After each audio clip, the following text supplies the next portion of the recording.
भयंकर बारिश हो रही है, बहुत ही ज़्यादा। चलिए आप लोग का नज़ारा दिखाते हैं अपने गेट का कि क्या स्थिति हुआ है। ओहो इतना बारिश, ये देखिए। चलो नहा लिया।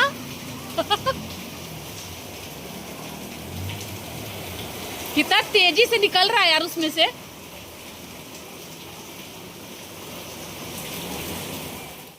इसके बाद हम आ गए हैं अपने किचन में, और यहाँ पे सबसे पहले ना हम अपने किचन को क्लीन करते हैं, क्योंकि हमें बनाना है खाना। बच्चे स्कूल जा चुके हैं और यहाँ पे हमारा किचन जो है क्लीन हो रहा है। उन लोगों का नाश्ता वास्ता बना के दे दी हूँ, और मैं किचन को क्लीन कर रही हूँ।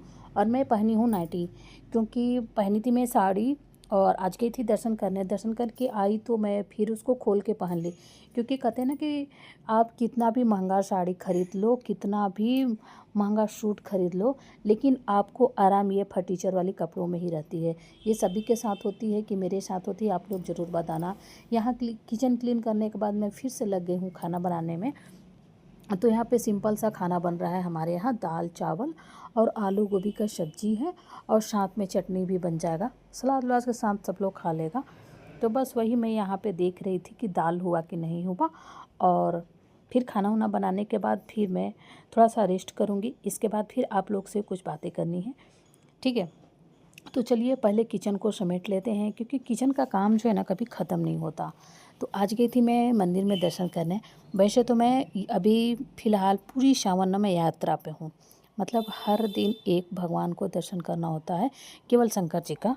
तो आप लोग ना बनारस में ना हर गली हर कोने में आप लोग घूमेंगे ना, तो आप लोग को शंकर जी मिल जाएंगे। और बनारस ऐसा जगह है जो कि कौन सा भगवान यहाँ पे स्थापित नहीं है, बस घूमने के लिए आपको समय चाहिए, ठीक है। तो हम लोग पूरी सावन हस्बैंड वाइफ दोनों लोग यात्रा पे हैं। हम लोग कब निकलते हैं देखिए, मैं अपना मतलब बता देती हूँ टाइम टेबल कि मैं कब निकलती हूँ। ये नहीं कि काम घर का छोड़ के सभी का और मैं निकल जाती हूँ घूमने, ऐसा नहीं है। देखिए, सुबह सुबह उठती हूँ तो बच्चों को सबसे पहले अपने बेटे लोग को देखती हूँ। बेटे लोग का स्कूल होता है, मतलब तभी जाती हूँ। संडे के दिन मैं कब जाती हूँ, जब बच्चे लोग आराम से दोपहर में जब सोने का समय होता है, या फिर उन लोगों का गेमिंग का मतलब टीवी का टाइम होता है, तब मैं निकलती हूँ। और वरना ऐसे में सारे काम निपटा के घर के तब जाती हूँ, क्योंकि मैं भी फ्री रहती हूँ माइंड से।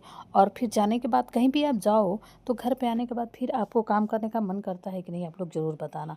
भाई हमें तो कुछ करने का मन नहीं करता है, और मैं ज़्यादा थकी रहती हूँ तो मुझसे खाना भी नहीं बन पाएगा। तो मैं अपने हस्बैंड से कहती हूँ कि या तो बाहर खिलाओ और घर पे लेके चलो, हमसे नहीं बनेगा। तो इसलिए मैं सोचती हूँ कि घर का काम करके खाना वाना बनाऊँ ना लूँ, ताकि मैं आऊँ तो खाऊँ, क्योंकि यात्रा पे हैं पूरे महीने, तो मैं बाहर का तो खा नहीं सकती, ठीक है। यही सब था। अब चलते हैं, शाम का समय हो गया है।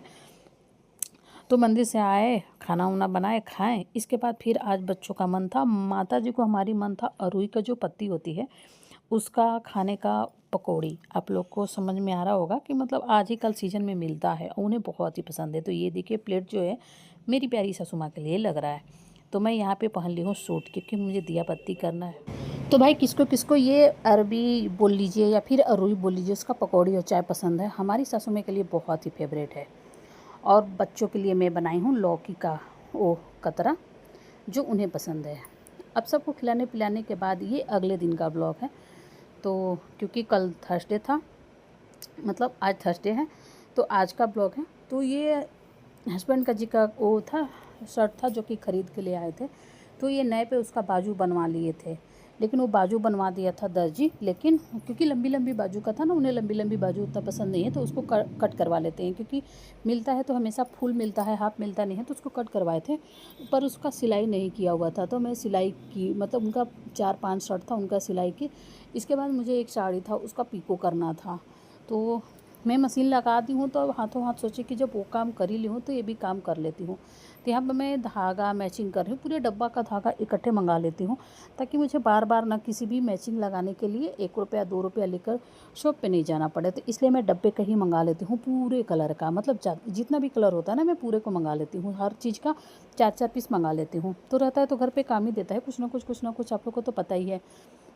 तो यहाँ पे मैं मशीन को सेट कर रही हूँ, और पिको करने वाला जो बैबिन होता है मैं वो लगा रही हूँ, तो फटाफट से ये भी काम हो जाए।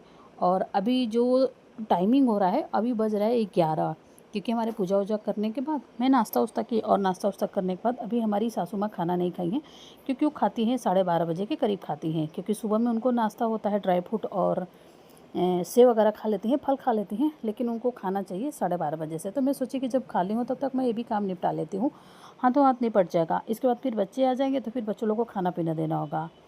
और आज मैं मॉर्निंग में ना कहीं दर्शन करने नहीं गई थी, क्योंकि मुझे पूजा वूजा करना होता है सुबह में, तो काफ़ी समय लगता है। और आप लोग को तो पता ही है कि मैं विष्णु भगवान को बहुत बड़ी वाली भक्त हूँ, तो आज मैं विष्णु भगवान का पूजा करने में लीन थी, तो इसको चक्कर में मैं नहीं गई।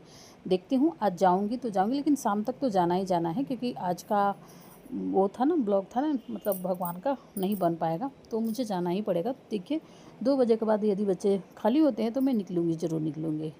ठीक है, तो चलिए पहले पिको कर लेते हैं। पहले मैं दर्जी के यहाँ देती थी तो मुझे 20 रुपया केवल एक तरफ का पिको का लगता था, और एक तरफ का मतलब 40 रुपया लग जाता था। तो कभी कभी आंचल की तरफ से तो डिजाइन होता है या फिर किया हुआ होता है ऑटोमेटिक, लेकिन एक तरफ तो आपको करना ही पड़ता है, तो मैं देती थी। तो जब से मैं ये मशीन ख़रीद ली हूँ ना, मेरा काम जो है आसान हो गया है। मतलब कुछ भी पिको करना हो या कपड़े को 2 है उसको 1 करने में ये बड़ा आसानी रहता है। इतना सुंदर डिज़ाइन बन जाता है और आपको पता भी नहीं चलेगा कि ये मतलब जॉइंट किया हुआ कपड़ा है। तो जब से मशीन ली हूँ मुझे काफ़ी मतलब अच्छा भी लगता है और मेरे फ़ायदा भी होता है हमें। तो इसको मैं पहले पिको कर लूँ, इसके बाद फिर लगूँगी बच्चों को खाना पीने में। अभी मैं चावल बनाई नहीं हूँ, क्योंकि गरम गरम चावल बन जाए तो अच्छा रहता है।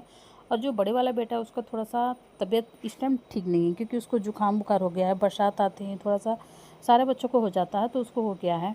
तो मैं सोचती हूँ कि आए तो उसको गरम गरम चावल दूँ, ताकि उसको अच्छा भी लगे। मैं तो कहती हूँ कि बेटा चावल ना खा, लेकिन वो है ना कि मतलब रोटी पसंद नहीं करता, उसको चाहिए पूड़ी। यदि चावल नहीं खाना है तो आप पूड़ी दो, तो मैं बच्चों को तो पूड़ी दूँगी नहीं कि रोज़ उसको पूड़ी दूँ। तो मैं सोची अच्छा चलो कोई बात नहीं, चावल खाना ही है तो गरम गरम चावल खाओगे, उतना नुकसान नहीं करेगा। क्योंकि उसको खांसी आ रही है हल्की हल्की, पहले जुकाम था 2-3 दिन, अब उसको खांसी आ रही है।